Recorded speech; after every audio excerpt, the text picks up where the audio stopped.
Di dalam kehidupan aku menemukan sesuatu yang selalu ada untuk melindungi dari kesulitan dan kesedihan. Lanjut ke episode keempat. Di episode keempat ini saya melanjutkan penjelasan tentang ilmu pelindung kehidupan. Ilmu pelindung kehidupan ini turun di tahun 93 hingga 95 prosesnya.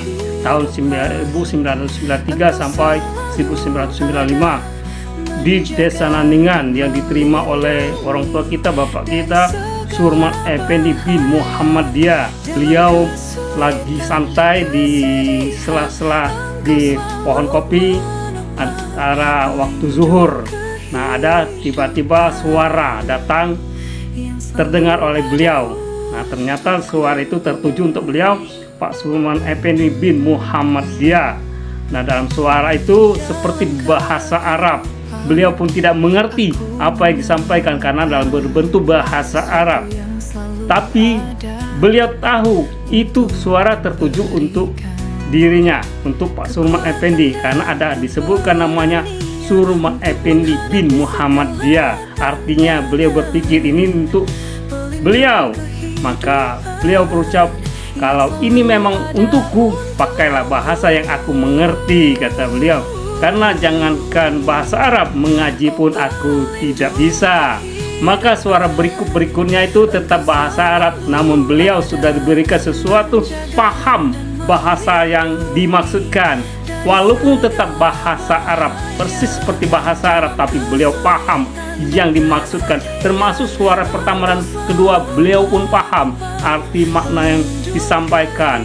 Nah, inilah ilmu pelindung kehidupan turun untuk menyelamatkan umat manusia dari kehancuran keinginan hati, dari kehancuran karena banyaknya paham-paham, karena banyaknya selisih-selisih tentang keyakinan ini. Maka turunlah suatu kekuatan ilmu pelindung kehidupan untuk melindungi umat manusia dari hak-hak hancuran tersebut, dari keinginan hati tersebut, dari pengaruh jin, setan, iblis yang ada di dalam hati kita masing-masing. Ingat bahwa manusia dengan manusia yang lain bukanlah musuh.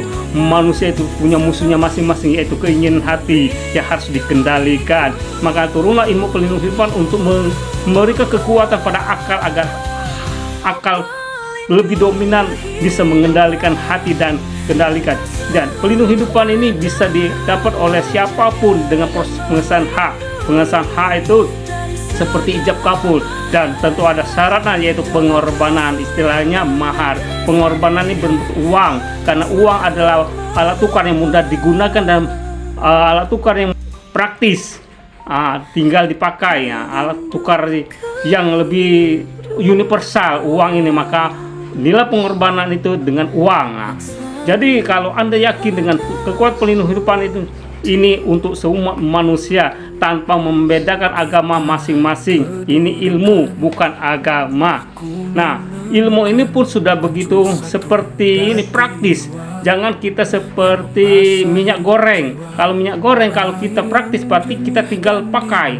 Kalau kita masih ngambil dari kelapa kita kupas dulu, dari kupas, setelah itu kita parut dulu, setelah parut kita peras dulu, baru dapat santan. Setelah dapat santan kita masak dulu, baru dapat minyak. Nah, ini sama dengan persis ilustrasinya bahwa ilmu pelindung kehidupan siap pakai, tidak perlu ada amal-amalan, tidak perlu dipuasa-puasa, tinggal pakai. Dan ingat, ini untuk seumur hidup, untuk seumur hidup.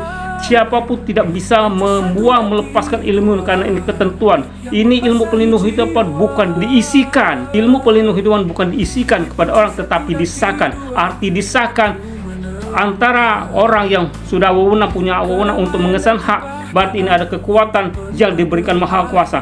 manusia dengan manusia lain cuma sekedar mengesahkan. Nah, ilmu pelindung kehidupan begitu sudah disahkan, siapapun tidak bisa melepaskannya kecuali orang tersebut yang arti kata dia tidak yakin lagi, sudah kata ucapannya secara sadar mengaca buang, tidak saya pakai lagi, sudah saat itu ilmu ini sudah lepas. Ibarat kata dia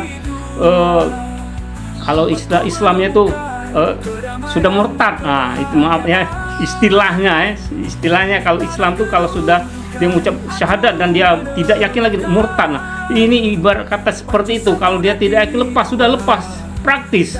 Nah, tapi alangkah sayangnya kita di bawah pengaruh jin, setan, iblis lagi ya. Nah, next selanjutnya ini semakin asik cerita tentang saya, tentang pelindung kehidupan ini, supaya Anda teman-teman tahu siapa diri saya sebenarnya. Saya adalah orang yang menjalankan arti ketentuan yang maha kuasa. Nah, saya akan menjelaskan, mengupas terus menerus sampai seterusnya ya, karena ini semakin asik. Jangan Anda tinggalkan, tetap ikuti cerita saya ini supaya Anda paham dan mengerti tentang ilmu pelindung kehidupan dan tidak salah tafsir. Tetap like, komen, dan share, berikan, dan follow juga. Akan kita lanjutkan di episode yang berikutnya.